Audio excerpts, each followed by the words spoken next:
அஸ்ஸலாமு அலைக்கும் வரஹ்மத்துல்லாஹி வபரகாத்துஹு. பிள்ளைகளுக்கும் சிரிப்பொண்டு வருமே, சேர்ற பிக்சரை பார்த்தோனியோ சிரிப்பொண்டு வருமே, அப்படித்தானே என் பிள்ளைகள்? சிரிப்பொண்டு வருதா?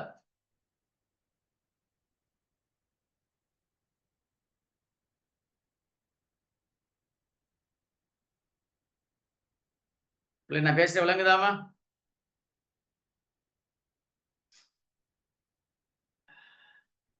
ஓ சார் விளங்குது. சரி பிள்ளைல, ரைட். கட்டாயம் சிரிப்பொண்டு வரணும் பிள்ளைல. சிரிப்பு வருது இல்லையா சொல்லுங்க. அப்ப எக்ஸாமுக்கு ஞாபகம் இருக்கும். இந்த பிக்சர் எல்லாம் கட்டாயம் வரும் எக்ஸாமுக்கு. ஞாபகம் வரும். வருமா வராதா?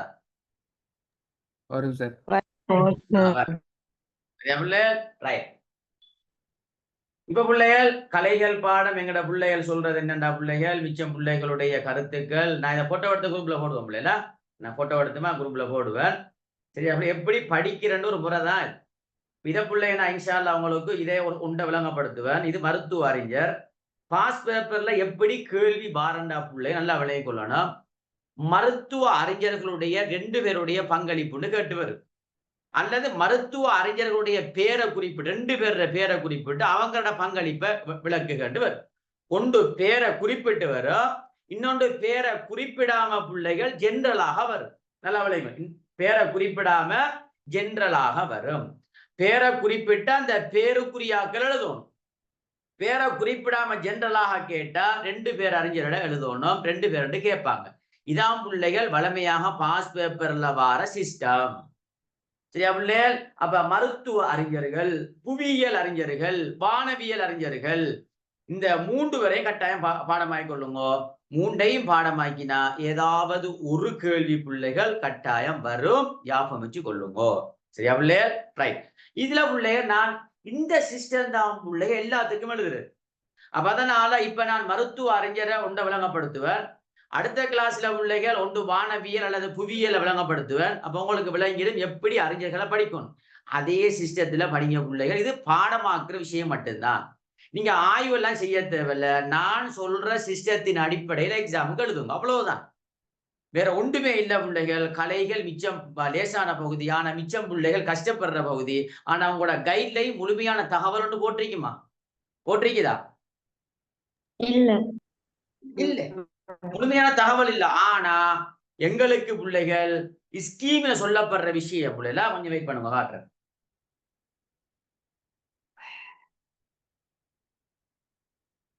ரைட். இப்ப பிள்ளைங்க நாங்க பேப்பர் மார்க்கிங் போற டைம்ல பிள்ளைகள் எங்களுக்கு ஸ்கீம்ல சொல்லப்படுற விஷயம் என்னண்டா, சரியா பிள்ளைகள்? ரைட். உதாரணமாக பிள்ளைகள் ஒரு கேள்வியை வாய்ச்சிக்கா. 2021ஆம் ஆண்டு பாஸ் பேப்பர் பிள்ளைல 2021ஆம் ஆண்டு பாஸ் பேப்பர்ல 4வது கேள்வி, புவியியல் துறை வளர்ச்சிக்கு பங்களிப்பு செய்த 2 முஸ்லிம் அறிஞர்களுடைய பணிகளை மதிப்பீடு செய்க. ஒன்று புவியியல் கேட்கலாம், அல்லது மருத்துவம் கேட்கலாம், அல்லது வானவியல் கேட்கலாம். 3ல ஏதாவது ஒன்று வரும். 3ஐயும் கட்டாயம் படிச்சு கொள்ளுங்க. நஷ்டம் இல்லை பிள்ளைல, படிக்கிறதால நஷ்டம் இல்லை. எம்சிக்யூக்கும் வரும். நல்லா சொல்றதை விளங்கிக்கணும் பிள்ளைல. அப்ப உங்களுக்கு ஒரு சிஸ்டத்தை விளங்கப்படுத்துறது. இதை மட்டும் இல்லை, இன்னொன்றையும் விளங்கப்படுத்துவேன்னா, இன்னொன்றை இன்ஷா அல்லாஹ் வானவியலோ புவியியலோ இதே மாதிரி ஒரு பிக்சர் எழுதி இதே மாதிரி தான், எல்லாம் இதே சிஸ்டம் தான். ஆனா விஷயங்கள் மாறும், பாயிண்ட்ஸுகள் மாறும். விஷயம் எல்லாம் உண்டுதான். அறிமுகம், நூலாக்கம், கண்டுபிடிப்பு, இந்த 3ஐயும் வச்சுதான் இந்த கேள்விக்கு ஆன்சர் பண்றது. ஆனா நீங்க இங்க இப்ப உதாரணமாக மருத்துவ அறிஞர் இப்ப நான் விளங்கப்படுத்த போறேன் அலி இப்னு சீனா. யாரை பத்தி விளங்கப்படுத்த போற பிள்ளைகள்? மருத்துவ அறிஞர். யாரை பத்தி? அலி இப்னு சீனா. அலி இப்னு சீனா. இவர் மருத்துவ அறிஞர். அப்ப மருத்துவ அறிஞர்கள் பிள்ளை நம்மட சிலபஸ்ல 3 மருத்துவ அறிஞர்கள் இருக்காங்க. 3ஐயும் பார்த்துக் கொள்ளுங்க. 3ல ஏதாவது 2 பேரை குறிப்பிட்டு கேட்பாங்க, அல்லது பேரை குறிப்பிடாம பொதுவா கேட்பாங்க. 3ஐயும் பாடமாக்கிட்டோம்டா எம்சிக்யூ கேள்விக்கு தேவைப்படும், எஸ்ஏ கேள்விக்கு தேவைப்படும். இதே மாதிரிதான் புவியியல் அறிஞர், இதே மாதிரிதான் வானவியல் அறிஞர். இதை பாடமாக்கிக் கொள்ளுங்க. பாடமாக்குற சிஸ்டம் எல்லாமே இதே ஓர்டர் தான். அறிமுகம், நூல்கள், கண்டுபிடிப்பு, இதான் ஓர்டர். இதை தாண்டல். எனவே உங்களுக்கு நான் உதாரணத்துக்கு இப்ப ஒன்று விளங்கப்படுத்துறேன், அடுத்த வகுப்புல இன்னொன்று விளங்கப்படுத்துவேன். அதோட உங்களுக்கு விளங்கும் இப்படித்தான் எழுதணும். இதான் சிஸ்டம் இல்லையா? அப்ப இந்த கேள்வி பாஸ் பேப்பர்ல நிறைய வந்திருக்குது. நான் ஒன்றை வாய்ச்சு முழங்கப்படுத்துறேன். புவியியல் துறை வளர்ச்சிக்கு பங்களிப்பு செய்த 2 முஸ்லிம் அறிஞர்களுடைய பணிகளை மதிப்பீடு செய்கின்ற 2021ஆம் ஆண்டு பாஸ் பேப்பர்ல 4வதுல முதலாவது கேள்வி. இதுக்கு எங்கள்கிட்ட சொல்லப்பட்ட அறிவுறுத்தல் என்னன்னா, அல் குவாரிஸ்மி சம்பந்தமாக உள்ள அறிமுகம் எழுதணும். அல் பிரூனி சம்பந்தமாக, அதாவது புவியியல் அறிஞர் யாரு? குவாரிஸ்மி, அல் பிரூனி. சரியா புள்ளே? அப்ப இங்க கேட்டிருக்கிறது என்னன்னா, பேரை குறிப்பிட்டு கேட்டிருக்கிறா? இந்த இடத்துல பேரு குறிப்பிட்டிருக்கிறா? இல்ல இல்ல. common ஆ இல்ல. கேட்டிருக்கு. பேரு குறிப்பிடாம ஜெனரலா கேட்டிருக்கு. ஆனா சில இடங்கள்ல பிள்ளைகள் பாஸ் பேப்பர்ல பேரு குறிப்பிட்டு பேரு குறிப்பிட்டு வந்தா அந்த பேருக்குரிய ஆக்கள் எழுதணும். பேரு குறிப்பிடாம வந்தா யாரோ 2 பேரை நீங்க எழுதலாம். எழுதுகின்ற போது தலைக்கு ஞாபகம் வச்சுக் கொள்ளுங்க. இந்த 3 விஷயத்தை ஞாபகம் வச்சுக் கொள்ளுங்க. அறிமுகம், நூல்கள், நூலாக்கம், நூல்கள், அதே மாதிரி கண்டுபிடிப்பு. இதா பிள்ளைகள் கண்டுபிடிப்பு. இப்ப இந்த மார்க்ஸ் எப்படி வழங்குறா பிள்ளைங்க நல்லா விளங்கிக்கொள்ளணும். அறிமுகத்துக்கு 2 மார்க்ஸ் வழங்கப்படும். நூல்கள் எழுதியிருந்தால் அதுக்கு 4 மார்க்ஸ், கண்டுபிடிப்புக்கு 4 மார்க்ஸ். மொத்தம் எத்தனை மார்க்ஸ் சொல்லு? 10. 10. 10 மார்க்ஸ். சரியா பிள்ளை? இதான் இந்த மார்க்ஸ் வழங்குற சிஸ்டம். சரியா பிள்ளை? இது ஒரு கேள்வியாக வந்திருக்கு. ஆனா ஸ்கீமிலையும் கூட முழுமையான தகவல் போடுபடல. ஸ்கீமிலையும் பிள்ளைகள் முழுமையான தகவல் இல்ல. 3 விஷயம் போட்டிருக்கு. அறிமுகம், கண்டுபிடிப்பு, நூல்கள், அவ்வளவுதான். இந்த விஷயங்களை புள்ள உள்ளடக்கி எழுதியிருந்தால் புள்ளைக்கு 10 மார்க்ஸ் போடுங்கோ. எத்தனை மார்க்ஸ் போடுங்கோ? 10 மார்க்ஸ். 10 அப்ப மார்க்ஸ். நாங்க விளங்கப்படுத்துறது பிள்ளைகள் சும்மா அண்ணகா சட்டப்படியா ஒரு மார்க்ஸ் குறையாம ஸ்கீம்ல சும்மா அப்படி. சரியா பிள்ளைகள்? அப்ப நாங்க பேப்பர் திருத்துற டைம்ல எங்களுக்கு வலியுறுத்தப்படுற விஷயங்களை நாங்க அழகா உங்களுக்கு சொல்லி தருவோம். சொல்ற மார்க் எழுதி கொள்ளுங்க. முழுமையான மார்க்ஸ் 1 மார்க்ஸ் குறையாது பிள்ளைல, 1 மார்க்ஸ் குறையாது. இதுல பிள்ளைகள் நீங்க பாடமாக்குறதா இருக்கி ஆய்வு செய்யறல்ல. இது பிள்ளைகள் சயின்ஸோட சம்பந்தப்பட்டது. ஏன்னா இந்த சயின்ஸ் படிக்கிற பிள்ளைகளோட சம்பந்தப்பட்டது. சில கண்டுபிடிப்புகள் வரும். எங்களுக்கு விலங்கைய மட்டும் என்ன அதெல்லாம் நாம ஆய்வு செய்யறல. அங்க என்ன கண்டுபிடித்தார் எழுதுற மட்டும்தான். இது பிள்ளைகள் 10 மார்க்ஸுக்கு வர கேள்வி ஒரு ஆளை மட்டுமா எழுதுற? 10 மார்க்ஸுக்கு ஒரு அறிஞரை மட்டுமா எழுதுற? இல்ல. இல்ல 2 2 பேர். பேரு. இதே மாதிரி 2 பேர் எழுதணும். அப்ப 2 பேர் எழுத டைம் காணுதான். நாங்க ஆய்வு விளக்கம் அதெல்லாம் இல்ல. இப்ப நான் விளங்கப்படுத்துவேன் பாருங்க. ஆனா இந்த பாடத்துல ஸ்பெஷல் என்னன்னா, இப்ப நான் கண்டுபிடிப்பு ஒரு 3 கண்டுபிடிப்பு சொல்லுவேன் உங்களுக்கு. நான் டியூட்ல போட்டிருக்கேன். சும்மா அழகா சட்டப்படியா டியூட்ட தந்திருக்கேன். சும்மா அப்படியே எழுதினா பிள்ளைகள் சும்மா 10 மார்க்ஸ் அப்படியே சுட சுட கிடைக்கும். சரியா பிள்ளைகள்? டியூட்ல சும்மா அழகா தந்திருக்கேன். நீங்க எக்ஸாமுக்கு எப்படி எழுதணுமோ அதே சிஸ்டத்தை தந்திருக்கேன் அழகா. இதுல ஸ்பெஷல் என்னடா பிள்ளைகள், உங்களுக்கு நான் சொல்ற கண்டுபிடிப்பை தாண்டி இன்னும் ஒரு 2 கண்டுபிடிப்பு உங்களுக்கு தெரியும். நீங்க ஏதோ படிச்சிருக்கீங்க. அல்லது என்ன உங்களுக்கு உதாரணமாக அந்த கூகுள்ல அல்லது நெட்ல போய் படிச்சு என்ன அலி இப்னு சீனா சம்பந்தமாக இன்னும் 2 தகவல் உங்களுக்கு கூட தெரியும். எழுதுங்கோ, பயப்பட தேவையில்ல. அலி இப்னு சீனா சம்பந்தமாக உங்களுக்கு மேலதிகமான தகவல் தெரியுமா? இதுக்குள்ள போட இயலுமா? எழுதுங்க, பிரச்சனை இல்லை. ஆனா எல்லாம் டைமுக்குள்ள எல்லாம் கூட விளக்குறல்ல, எல்லாம் லிமிட். ஆனா உங்களுக்கு மேலதிகமான தகவல் தெரிஞ்சாலும் என்ன செய்யலாம்? இதுக்குள்ள நீங்க என்ன செய்யலாம்? எழுதலாம். எழுதலாம். போடலாம். போடலாம் இல்லைன்னா ஏண்டிய அளவு தகவல் நான் தந்திருக்கிறேன். சில டைம்ல சில பிள்ளைகளுக்கு மேலதிகமான தகவல் தெரிஞ்சிருந்தா அதையும் நீங்க எழுதிடலாம் பிள்ளைகள். அதையும் நீங்க டைமுக்குள்ள இன்னும் கொஞ்சம் கூட எழுதலுமா? எழுதலாம், பயப்பட தேவையில்லை. இது ஒரு பிள்ளைகள் இந்த கைட்லையும் பாருங்க முழுமையான தகவல் இல்லை. ஏன்னா அப்ப இது என்னண்டா எதிர்பார்க்கிற புள்ள இது சம்பந்தமான ஒரு அறிவு ஒன்று இருக்கா பிள்ளைக்கு? அப்ப பிள்ளைக்கு என்ன அறிவுரிக்கணும்டா? பிள்ளைக்கு அதாவது மருத்துவ சம்பந்தமாகவோ, புவியியல் சம்பந்தமாகவோ, வானவியல் சம்பந்தமாகவோ ஒரு பிள்ளைக்கு அவர் சம்பந்தமான அறிமுகம் தெரிஞ்சிருக்க வேண்டும். இந்த அறிமுகத்தை படிக்கிறதால எம்சிக்களுக்கு நீங்க ஆன்சர் பண்ணலாம். நூல்கள் தெரிஞ்சிருக்க வேண்டும். இந்த நூல்கள் தெரிஞ்சிருந்தா எஸ்ஐக்கு ஆன்சர் பண்ணலாம், எம்சிக்களுக்கு ஆன்சர் பண்ணலாம். கண்டுபிடிப்புகள் கட்டாயம் தெரிஞ்சிருக்க வேண்டும். எம்சிக்களுக்கு ஹெல்ப் பண்ணும், எஸ்ஏ கேள்விக்கும் ஹெல்ப் பண்ணும். எனவே எழுதுற முறை எப்படின்னா பிள்ளைகள், இந்த 3 தான் மெயின் பாயிண்ட்ஸ். இதை வச்சு தான் இப்ப எழுத போறோம். அப்ப இது 10 மார்க்ஸுக்கு வரதால கிட்டத்தட்ட 19, 20 நிமிடம்டா. இதை எத்தனை நிமிடத்துக்கு எழுதி முடிக்கணும்? 19 நிமிடம். நான் போட்டோ எடுத்து போடுவோமா? பஸ்னா பயப்பட வேண்டாம். பஸ்னா போட்டோ எடுத்து அழகா குரூப்ல போடுவோம். பஸ்னா சரியா? நீங்க அழகா இதே மாதிரி இன்னொரு தலைப்பை விளங்கப்படுத்துவோம் இல்லையா? இதே விஷயம் தான் இல்லையா? திரும்ப திரும்ப இதே படிப்பிச்சிட்டிருக்கிறியா என்ன? இதே விஷயம் தான் இருந்தாலும் இன்னொன்றா உங்களுக்கு சொன்னோம்ல, இதே மாதிரி தான். என்னத்தை விளங்கப்படுத்தினா இதான் சிஸ்டம். இதை தாண்டி வேறையா போறல்ல என்ன? மருத்துவ அறிஞர்கள், புவியியல் அறிஞர்கள், வானவியல் அறிஞர்கள், இதான் சிஸ்டம். அறிமுகம், நூல்கள், கண்டுபிடிப்பு, இதான் நோட்ஸ்ல இருக்கும். அப்ப உங்களுக்கு இதை விளங்கப்படுத்தும். அடுத்த பாடத்தை இன்னொன்றை விளங்கப்படுத்தினா உங்களுக்கு விளங்குமா? இப்படித்தான் படிக்கணும். ஓகே, அதை பாடம் ஆகிட்டு போங்க, அவ்வளவுதான். இதை நாம புதுசா யோசிச்சு எழுதுறல பிள்ளைல, இதெல்லாம் யோசிச்சு எழுதுற விஷயம் அல்ல. அவர கண்டுபிடிப்புண்டா அவரைத்தான் எழுதணும். அவருடைய பிறப்புண்டா அவர பிறப்பத்தான் எழுதணும். எந்த பிறப்பு எழுதலாம் சொல்லுங்க. ஏழா ஏலா என்ன? நான் கண்டுபிடிச்ச விஷயத்த எழுதலாம் வாங்க போய்.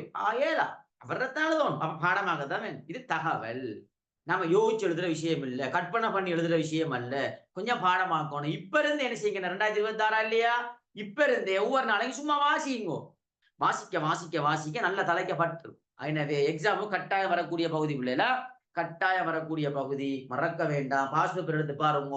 உங்களுக்கு முதலாவது பாடத்திலே நான் அழகா விளங்கப்படுத்தினா எப்ப கேள்விலாம் வந்திருக்குது. அப்ப உங்களுக்கு தெரியும் அடிக்கடி பாஸ் பேப்பர்ல வரக்கூடிய கேள்வி. எனவே மறக்க வேண்டாம். ரைட். இப்ப பிள்ளைல பாருங்க, சும்மா அழகா பசந்தா ஒரு கரைச்சலும் இல்ல, தகவல் பிள்ளைல நாம யோசிச்சு செல்ற விஷயம் இல்ல. இத என்ன இப்படி அப்படி இல்லை, இருக்கிற தகவலை எழுதுரு.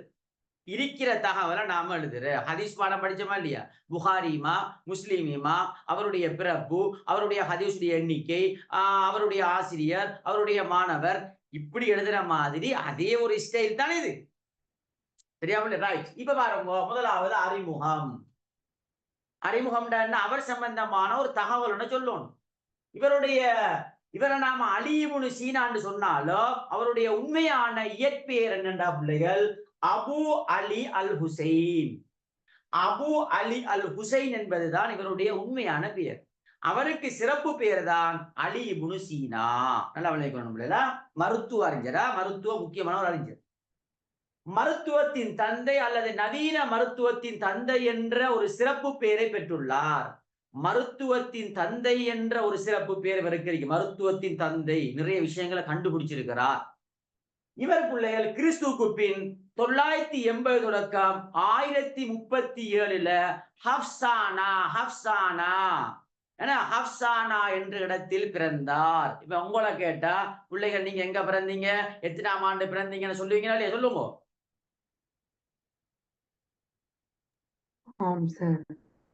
அதே மாதிரி பிள்ளை நம்மட பிறப்பு அங்க எழுதலாமா?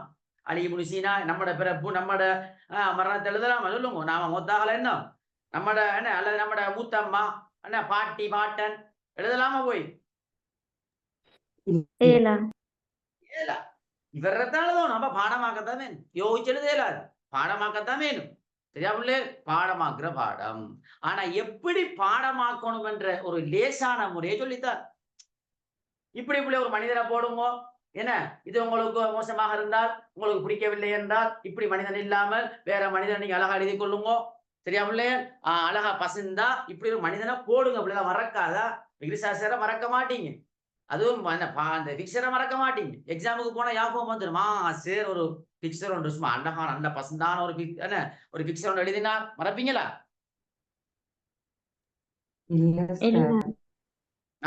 சரியா? என்ன எங்களை பிள்ளைய இந்த பாய் அடிச்சு போய் சேர்ற பிக்சரை கண்டோடனே எங்களை பிள்ளை எல்லாருக்கும் மயக்கம் வந்துட்டு அப்படி வா போட்டுப்போம். பைக் போட்டு ஹரவாய்க்கு வச்சு தப்பாங்க சார். என்ன சின்ன பிள்ளை எழுதின மாதிரி அப்படித்தானே பிள்ளை சொல்லுங்க. இல்ல சரியா பிள்ளை? ரைட். அப்ப நல்லா விநாயகங்களோட பிள்ளைகள்.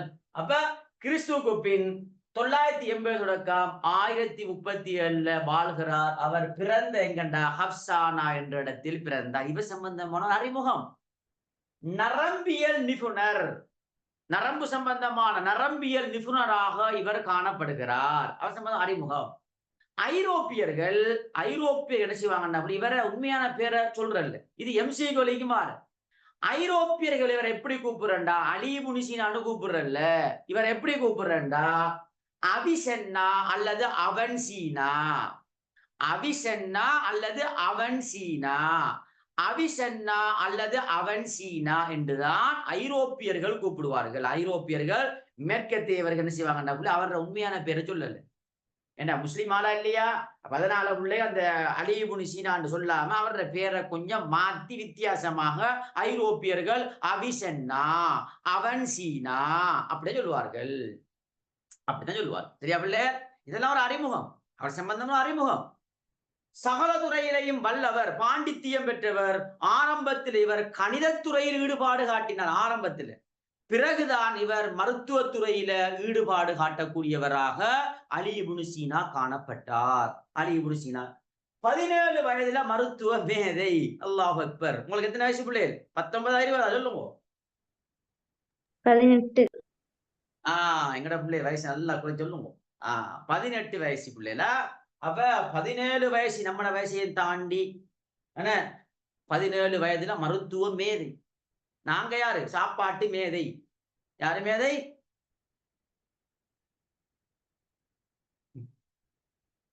சொல்லுங்க. நாங்க யாரு பிள்ளைகள்? நாங்க என்னையும் சேர்த்து சொல்றேன். நான் பிள்ளைகளா யோசிப்பீங்க, விதிய வேற சூஃபி என்ன கதைக்காரு என்ன. நாம எல்லாரும் யாரு? என்ன மேதை? அறிவியல் மேதை.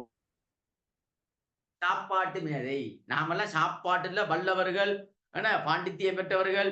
எங்கெங்க சாப்பாடு இருக்குது, எந்த கடையில இருக்குது, எங்கெங்க இருக்குது, எந்த ஹோட்டல்ல இருக்குது, எங்க நல்லம், எங்க டீ நல்லம், எங்க பிளண்டி நல்லம், எங்க கொத்து நல்லம், எங்க பராட்டா நல்லம், இதெல்லாம் அழகா சொல்லுவோம். சரியா பிள்ளையே? இது நல்ல பாண்டித்தியம். ரைட்டா பிள்ளையே? ஆனா இவங்கெல்லாம் அப்படி அல்ல. மருத்துவ மேதை. 17 வயதில் மருத்துவ மேதையாக காணப்படுகிறார் அலி இப்னு சீனா. பிதா பிள்ளைகள் அவர் சம்பந்தமான ஒரு அறிமுகம், அவரை சம்பந்தமான விளக்கமான சொல்லியிருக்கோம். இவர் யார்? அப்ப எங்களை கொஞ்சம் பட்டுட்டா இல்லையா அவர் யாருன்னு? உங்களுக்கு விளையிட்டா இல்லையா?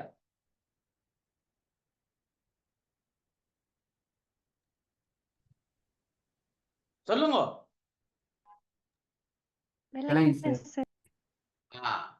ரைட். இது ஒரு விளக்கம் இல்லையா? 2வது பிள்ளைகள் நாங்க எழுதுறது அறிமுகம் எழுதிட்டோமா? 2 மார்க்ஸை அள்ளி கொண்டோம். எத்தனை மார்க்ஸை அள்ளி கொண்டோம்? 2 மார்க்ஸ். 2 மார்க்ஸ். 2 மார்க்ஸ் வந்துட்டு பிள்ளைகளா. அறிமுகம் எழுதிட்டு அவர் சம்பந்தமா ஷோர்ட்டான ஒரு அறிமுகம் காணும் பிள்ளைகளா. கணக்காளத்தை நான் தந்த விஷயமே போதும். ஏண்டா பிள்ளைகள் இது 10 நிமிஷத்துக்கு எழுதணுமா? 10 நிமிடம். இன்னொரு அறிஞரை எழுதணும். 2 பேரும் கேட்கிறீ, ஒரு ஆள் கேட்கிற இல்லையா? வாட்ஸ்அப் எடுத்து பாருங்க, 2 பேர் கேட்பாங்க. அதனால நாம இருக்கிற தகவலே போதும் நமக்கு. சரியா? அப்படி மேலதிகமா தெரிஞ்சா எழுதுங்க. அதான் சொல்றேன், உங்கள்ட்ட தெரிஞ்சா சும்மா எழுதி கொள்ளுங்க, அவ்வளவுதான். அதுக்காக நீங்க நாம் எழுதப்பறா சொன்னதுதான் வேத வாக்கு, இதை மட்டும்தான் நாம் எழுத வேண்டும், இன்னைக்கு தெரிஞ்சால் நான் எழுத மாட்டேன் என்ன அப்படி ஒரு பிடிவாதம் தேவையில்லை. உங்களுக்கு தெரிஞ்சா பிள்ளைகள் நீங்க மேலதிகமான தகவலையும் எழுதலாம் என்பதை கருத்தில் கொள்ளுங்கோ. எல்லாம் டைம் மேனேஜ்மெண்ட், டைமை ஃபாலோ பண்ணணும். 2வது நூல்கள் எழுதப்பட வேண்டும். அதுல முக்கியமான நூல் என்னடா பிள்ளைகள்? அல் ஜுஸா பித்திப். திப் திப் எங்க வருகுதோ அதெல்லாம் வைத்திய நூல். வைத்தியருக்கு அரபால சொல்ற தபீப். அப்ப தபீபுடைய பன்மை தான் திப். திப் என்ற சொல் எங்க எல்லாம் வருகுதோ யோசிச்சு கொள்ளுங்க, ஞாபகம் வச்சு கொள்ளுங்க. வைத்தியத்துறை. அந்த நூல் வைத்திய நூலாக காணப்படும். எனவே அல் ஜுஸா பித்திப், அதிவியத்துல் ஹாலிபா, அல் ஹுதூத் அத்திப். ஹுதூத் அத்திப் என்பது இவருடைய முக்கியமான நூல். இவர் பிள்ளைகள் கிட்டத்தட்ட கொஞ்சம் வெயிட் போட்ட பண்ணிக்க முடியல. இப்ப கொஞ்சம் பண்ணிக்கிறேன்னா கொஞ்சம் வெயிட் பண்ணுங்க. ரைட்.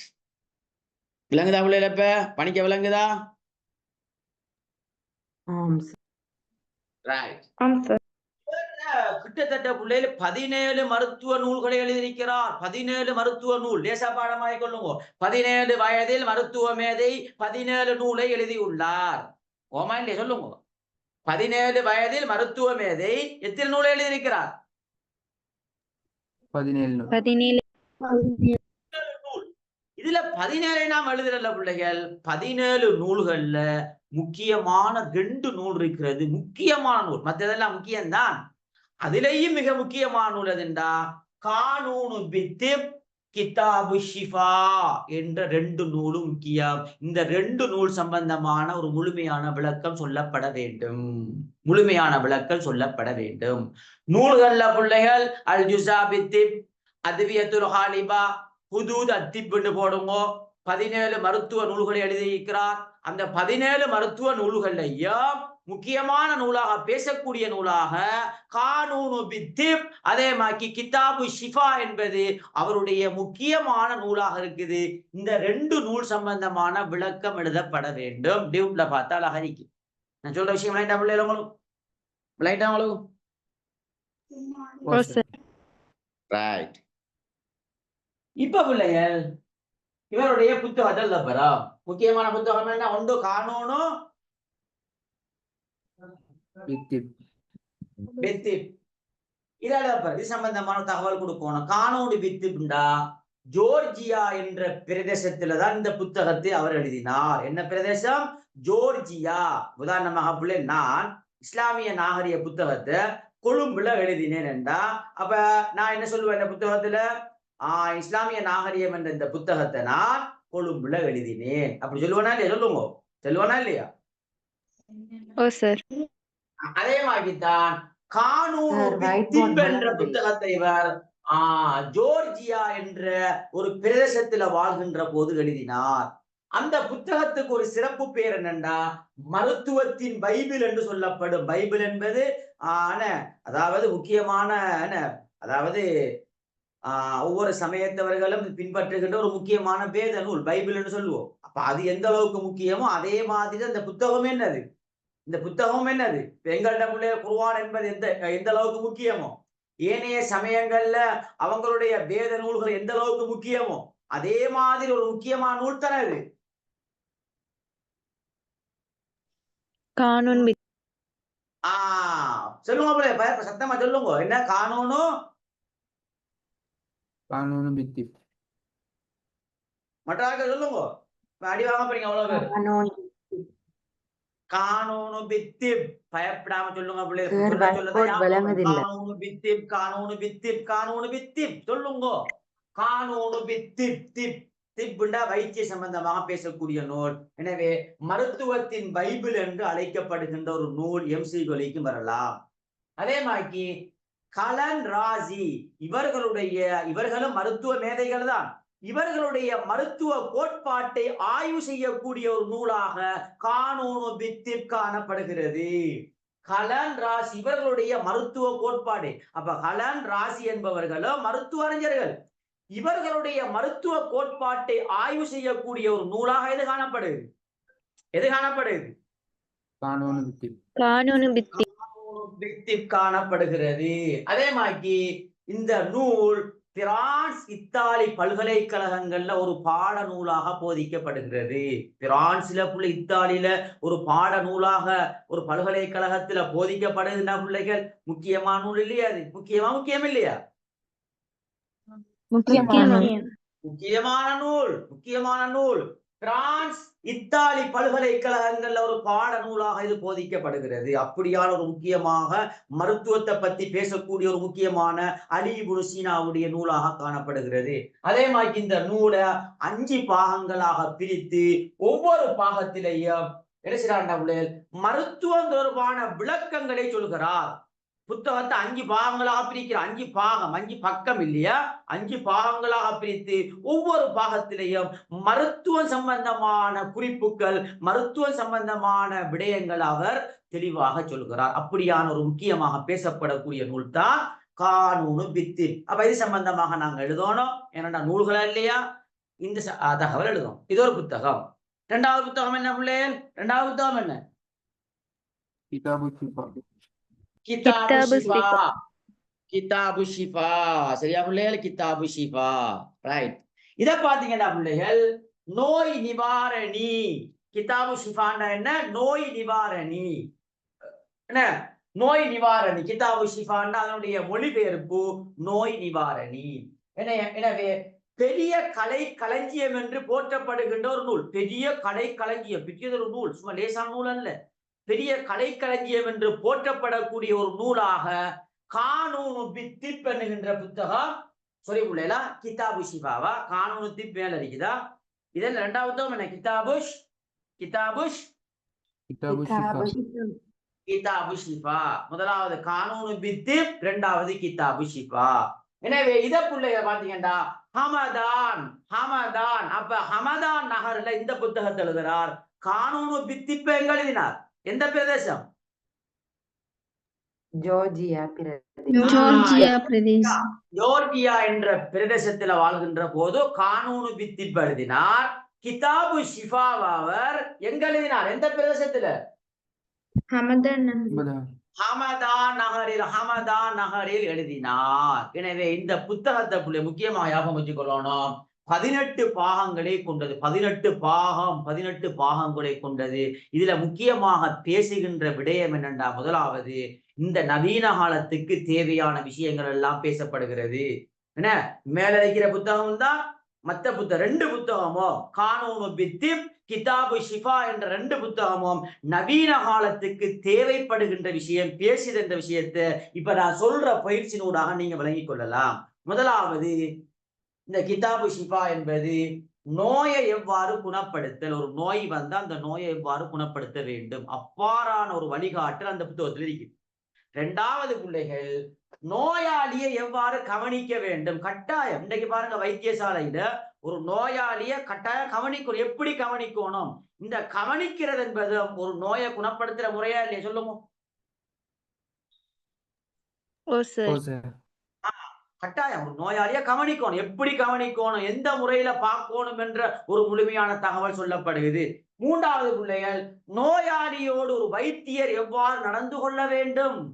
அது முக்கியமான ஒரு உளவியல். ஒரு டாக்டர் ஒரு நோயாளிய அணுகிற முறை எப்படி அணுகணும்.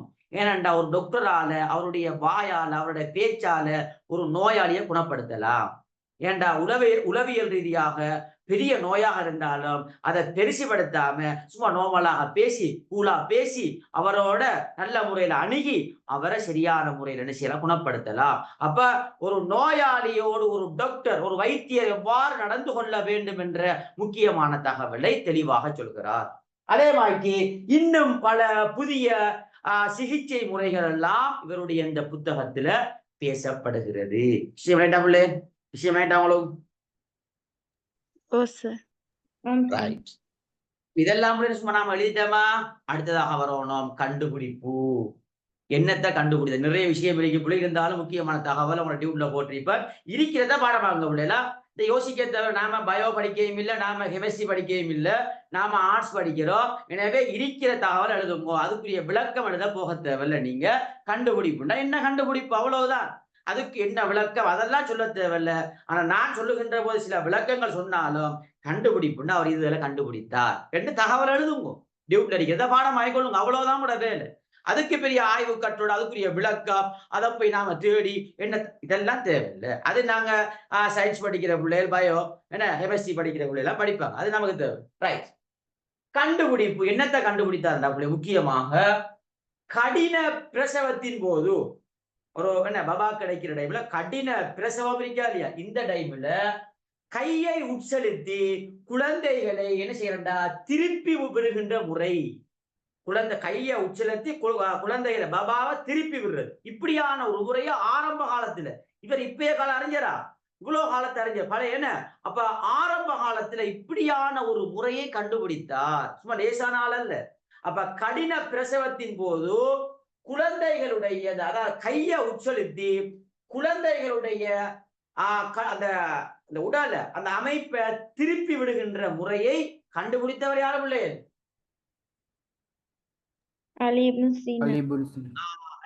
இதோட அவருடைய முக்கியமான கண்டுபிடிப்பு. 2வது கண்டுபிடிப்பு என்னடா பிள்ளைகள்? இடுக்கையை பயன்படுத்தி, இடுக்கைன்னு சொல்றது என்னடா பிள்ளைகள்?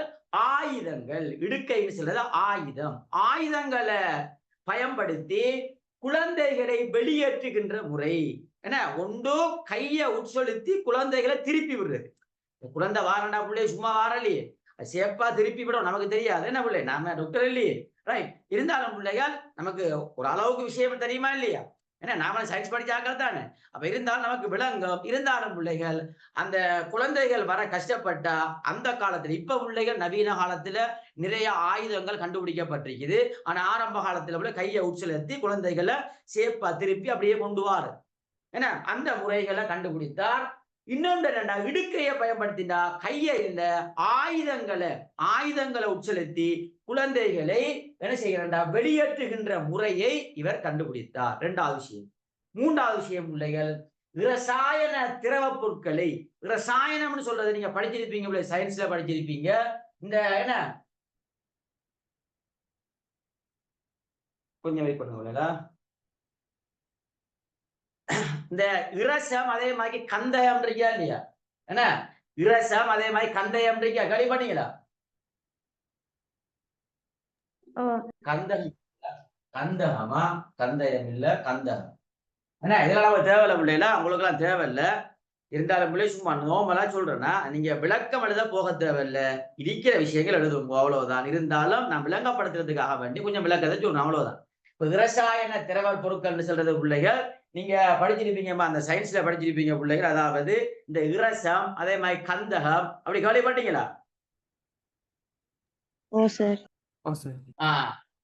இது என்ன செய்யறா பிள்ளைகள், இதெல்லாம் நமக்கு தேவை. இரசம்டா என்ன, கந்தகம்டா என்ன, இது என்ன ஆய்வு செய்யற, இதெல்லாம் நாம என்ன இங்க என்ன ஹெமிஸ்ட்ரியா படிக்க மயோவா படிக்க இல்லையே, நமக்கு அது தேவையில்ல பிள்ளைலாம். நாம சும்மா நோமலாக என்னத்தை கண்டுபிடித்தா என்று கேட்டா இரசாயன திரவ பொருட்களை. அப்ப இரசாயன திரவ பொருட்கள்டா என்னண்டா இரசம் அதே மாதிரி கந்தகம் என்கின்ற இரசாயன திரவ பொருட்களை காய்ச்சி, அதை காய்ச்சி அதை ஆவியாக்கி சுத்தப்படுத்துகின்ற முறையை யார் கண்டுபிடித்தார்?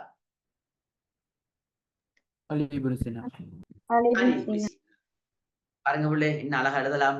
முதலாவது அறிமுகம், இரண்டாவது அவருடைய புத்தகம், மூன்றாவது அவருடைய கண்டுபிடிப்பு. இப்படி எழுதினா நல்ல பசுந்தாக எத்தனை மார்க்ஸ் வரும்? 10 மார்க்ஸ். 10 மார்க்ஸ் பிள்ளைல, 10 மார்க்ஸ் சும்மா அள்ளிட்டு வரலாம் பிள்ளைல. இப்படி எழுதினா அள்ளி மார்க்ஸ் வரும். சும்மா 10 மார்க் கண்ணை விட்டு போடுற பிள்ளைல, உப்பு சந்தேகமும் இல்லை. அறிமுகம், நூல்கள் இப்படி எழுதிட்டீங்களா அழகா பிள்ளைகள். கிட்டத்தட்ட எத்தனை பக்கம் சொல்லுங்க மேக்சிமம் எழுதுங்க. ஒரு பக்கம் 1.5 பக்கத்துக்குள்ள வருமா இல்லையா சொல்லுங்க? எக்ஸாம் பேப்பர் இல்லையா, வருமா வராதா? அப்ப கிட்டத்தட்ட 10 மார்க்ஸுக்கு நான் மேக்சிமம் எத்தனை பக்கம் எழுதுறேன்? பக்கத்தை வச்சு மார்க் போடுறேன். இருந்தாலும் எத்தனை பக்கம்? ஒரு 3 பக்கம் வருமா இல்லையா? அப்ப இத ஒரு 1.5 பக்கம், இன்னொரு அறிஞர் இன்னொரு 1.5 பக்கம், அல்லது 3 பக்கம் தான் வர ஒன்றும் இல்லை. 2.5 பக்கம் வருது, பிரச்சனை இல்ல. அறிஞர் எழுதுறது 2.5 பக்கம் வருது. இதையும் எழுதி அதையும் 2 பிரச்சனை இல்லை, அதெல்லாம் யோசிக்க தேவையில்லை. எனவே 2 அறிஞரை தான் கேட்டு வர இவ்வளவு காலத்துக்கு பாஸ் பேப்பர் இல்ல. ஏன்னா இந்த அறிஞர்களுடைய பங்களிப்பு வர டைம்ல 2 பேரை கேட்பாங்க. தனியே மந்திரிக்க முடியல, வராம இல்ல. 2023 அல்லது 2024 நினைக்கிறேன் ராசியுடைய பங்களிப்பு என்று 4 மார்க்ஸுக்கு மந்திரிக்கு வராம இல்ல. ஏன்னா ராசி அதே சும்மா 4 மார்க்ஸுக்கு வந்தா புள்ள அதுக்கு எழுதுற ஸ்டைல் வேறு. அது நாம 4 பாயிண்ட்ஸை வச்சு விளக்குறது. இது அப்படி இல்லை, இது 10 மார்க்ஸுக்கு வர கேள்வி, இது எழுதுற ஸ்டைல் வேறு. என்ன தனியா ராசியுடைய பங்களிப்புன்னா அது ராசி. ஆனா அவருமே யாரு, மருத்துவ அறிஞரா இல்லையா சொல்லுங்க? மருத்துவ அறிஞர். அப்ப அவருடைய மருத்துவ பங்களிப்பு 4 பாயிண்ட்ஸ் எழுதுற. சும்மா நோமலா ஒரு 3 வரி விளக்கி எழுதுற. அது 4 மார்க்ஸுக்கு பிள்ளைல பாஸ் பேப்பர்ல வந்திருக்குது. ஆனா இது அப்படி அல்ல. இது பிள்ளைகள் நான் பாஸ் பேப்பர் வாய்ச்சேன் உங்களுக்கு. இப்ப நான் வாய்ச்சேன். உதாரணமாக பிள்ளைகள் புவியியல் துறை வளர்ச்சிக்கு பங்களிப்பு செய்த 2 முஸ்லிம் அறிஞர்களின் பணிகளை மதிப்பிடுக, அல்லது மருத்துவத்துறை வளர்ச்சிக்கு பங்களிப்பு செய்த 2 முஸ்லிம் அறிஞர்களுடைய பணியை மதிப்பிடுகண்டா அப்ப அலி இப்னு சீனா, ராசி, என்ன குவாரிஸ்மி, பிருனி இப்படியா இருக்காங்க. என்ன புவியியல் வானவியல் அறிஞர் இவங்களை போட்டு இப்படி ஸ்டைலா எழுதும். இதான் முறை, எல்லாருக்கும் இதான் முறை. எந்த அறிஞரை கேட்டாலும் இதே ஸ்டைல் தான். இதுல எந்த மாற்று கருத்தும் இல்லை. தகவல் மட்டும் மாறும், மற்றபடிக்கு முறை சிஸ்டம் இதுதான். இதே மாதிரி இன்னொன்றை பிள்ளை இதே விஷயம் தான் விளங்கப்படுத்துவேன்னா, ஆனா வேற தகவல் இன்னொரு அறிஞரை இன்ஷா அல்லாஹ் அப்படி நான் விளங்கப்படுத்திடுறேன். அப்ப உங்களுக்கு படும் ரைட், இப்படிதான் படிக்கணும். எனவே உங்களோட கொப்பியில இப்படி ஒரு பிக்சரோட போடுங்க, போட்டு இப்படி எழுதுங்க, இதே மாதிரி எழுதுங்க. சும்மா ஒவ்வொரு நாளைக்கு வாசிங்க. ஏன்னா பந்தியாக வாய்ச்சா பிள்ளை கொஞ்சம் கஷ்டமா இருக்கு பாடமாக்குது. இப்படி ஒரு பிக்சரை போட்டு நாங்க பாடமாக்கினா லேசா இருக்குமா இல்லையா? ஏண்டா பிள்ளை எப்போதுமே ஒரு படத்தை பார்த்து நாங்க என்ன படிக்கிறதுக்கும் சும்மா ஒரு பந்தியாக படிக்கிறது வித்தியாசம் இருக்குது. அப்ப அதுக்காகத்தான் பிள்ளை நான் படத்தையே போட்டது. என்ன படம் நல்லா இருக்கோ நல்லா இல்லையோ அது பிரச்சனை இல்லை, ஏதோ ஒரு படம் வாங்கி இருக்குதா இல்லையா? என்ன ஓ இதை சார். பார்த்தா என்ன இந்த பொம்பளை பிள்ளை மயக்கம் தான் விளங்குது என்ன உங்களுக்கு எப்படி விளங்குது பிள்ளை ஆம்பளை பிள்ளை மயக்கம் விளங்குதா பொம்பளை பிள்ளை மயக்கம் விளங்குதா வேறு வேறு முதலாவது சார் நாங்க இதை ஒரு பிக்சராகவே ஏற்றுக்கொள்ளல அதுக்குள்ள நீங்க ஆம்பளை பிள்ளையா பொம்பளை பிள்ளையான்னு கேட்கீங்க அப்படித்தான் நம்மளை சொல்லுங்க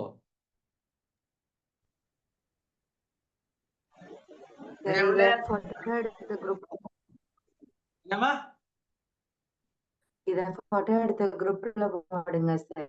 நான் குரூப்ல போடுவேன்ல நான் குரூப்ல இதெல்லாம் கட்டாயம் போடுறேன் சிக்கலான பாடங்களமா கட்டாயம் போடுறேன் நீங்க சொல்லாட்டியும் நான் போடுவேன் எனக்கு தெரியும் பிள்ளைகளுக்கு நாங்க எக்ஸாம் பேப்பர் திருத்துறாங்களே பிள்ளைங்களுக்கு தெரியும் பிள்ளை எதுல பிரச்சனை பிள்ளைக்கு எதுல சிக்கல் எதுல குழப்பம் அந்த குழப்பத்தை பிள்ளை நாங்க பிக்சராக அந்த போட்டோ எடுத்து குரூப்ல போடுறோம் இது வளமையங்கட கிளாஸ் சிஸ்டம் அதை நாங்க போடுவோம் இறுக்கமான கஷ்டமான பாடங்களை பிள்ளைகளுக்கு போட்டோ குரூப்ல போட்டு நல்ல பசந்தா அப்படியே படிச்சு கொள்ளுங்க உங்களோட கொப்பில அழகா இப்படி எழுதுங்க ஒவ்வொரு அறிஞரையும் இப்படி எழுதுங்க எல்லாரையும் பயப்பட வேண்டாம் நஷ்டம் இல்ல படிக்கிறது சரியா பிள்ளை எம்சி கேள்விக்கு எஸ்ஏ கேள்விக்கு ஹெல்ப் பண்ணும் கட்டாயம் எக்ஸாமுக்கு வரக்கூடிய பகுதி ஞாபகம் வச்சு கொள்ளுங்க எனவே இப்போது இருந்து நீங்க 2026ஆம் ஆண்டு பேட்ச் இன்னும் ஒரு வருஷத்துக்கு மேல இருக்குது இப்பயே பிக்சர் எழுதுங்க ஒவ்வொரு அறிஞரையும் ஆனா மருத்துவ அறிஞர் 3 பேர் இருக்காங்க எழுதுங்க இதே மாதிரி எழுதுங்க அறிமுகம் நூல்கள் கண்டுபிடிப்பு இதே சிஸ்டம் தான் எழுதி அழகா ஒவ்வொரு நாளைக்கு சும்மா வாசிங்க வாசிக்க உள்ளத்துல பதிஞ்சிடும்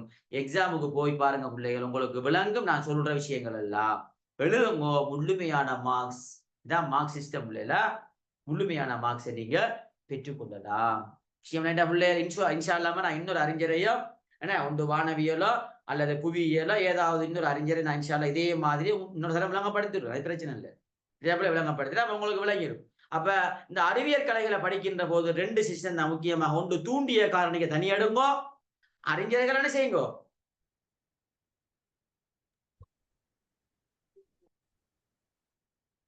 சொல்லுங்க தனியாடுங்கோ இந்த தூண்டிய காரணி ஏன்னா மருத்துவத்துல தூண்டிய காரணியை படிச்சுட்டு திரும்ப அடி புனிசினாம படிக்க வேண்டாம் ஏன்னா தூண்டிய காரணியை எல்லாத்தையும் மொத்தமா தனி எடுங்கோ எடுத்து அங்க உங்களுக்கு தலைக்கப்படும் மொத்தமாக எல்லாத்துக்கும் பெரும்பாலும் 5 பாயிண்ட்ஸ் வரும் என்ன குர்ஆனுடைய தூண்டுதல் ஹதீஸுடைய தூண்டுதல் இஸ்லாமிய சாம்ராஜ்ய வியாபகம் வணக்க வழிபாடு ஆட்சியாளருடைய பங்களிப்பு இந்த என்ன ஆட்சியாளருடைய ஊக்குவிப்பு வருமா வராதா வரும். அப்ப உங்களுக்கு ஒரே டைம்ல ஒரே பார்வையில எல்லாத்தையும் தலைக்கு வச்சு கொள்ளலாம் குர்ஆன் ஹதீஸை மட்டும் சேஞ்ச் ஆகும் விளக்கமும் சேஞ்ச் ஆகும் அது லேசி தானே எங்களுக்கு சொல்லலாம் தான் ஓகே விஷயம் முடிஞ்சு இங்கால இவங்களை மட்டும் தனி எடுங்கோ அதோட கலைகள் பாடமே முடிஞ்சு அதுல மொழிபெயர்ப்புன்ற விஷயம் ஒன்றைக்கு நான் அது வேற விளங்கப்படுத்துவோம் இல்லையா அது தனியா 10 மார்க்ஸுக்கு வர கேள்வி அதை நான் விளங்கப்படுத்துவேன் சரியா உள்ள இன்ஷா அல்லாஹ் இதான் சிஸ்டம் இன்ஷா அல்லாஹ் அடுத்த வகுப்புல இதே ஒரு அறிஞர் இன்ஷா அல்லாஹ் வேற ஒரு அறிஞர் இன்ஷா அல்லாஹ் விளங்கப்படுத்துவேன் அதோட இந்த கலைகள் சம்பந்தமான விளக்க முடியும் அடுத்தது மொழிபெயர்ப்பு அதொன்றைக்கு பிள்ளைகள் இன்ஷா அல்லாஹ் அதை அழகா தெளிவாக விளங்கப்படுத்திடுவோம் 10 மார்க்ஸுக்கு வரக்கூடிய கேள்வி அப்ப அதோட எங்களோட டியூட்டை முடிக்கலாம் முடிச்சிட்டு நாங்க அடுத்தது அழகியற் கலைகள் முக்கியமான அதுவும் முக்கியமான தலைப்பு பிள்ளைல இதே மாதிரி ஒரு தலைப்பு தான் அது அழகியற் கலைகள் சும்மா அழகா படிக்கலாம் அதுவும் பிக்சர் தானா இந்த டியூட்டை பாத்தீங்கன்னா அழகியற் கலைகள்ல ஃபுல்லா பிக்சர் தான் ஒவ்வொன்றிலையும் பிக்சராகவே இருக்கு ஏன்னா அதை அப்படித்தான் படிக்கணும் இல்லையா அதை அந்த டியூட்லயே அப்படித்தான் படிக்கணும் பிக்சரா தான் படிக்கணும் அப்ப உங்களுக்கு விளங்கும்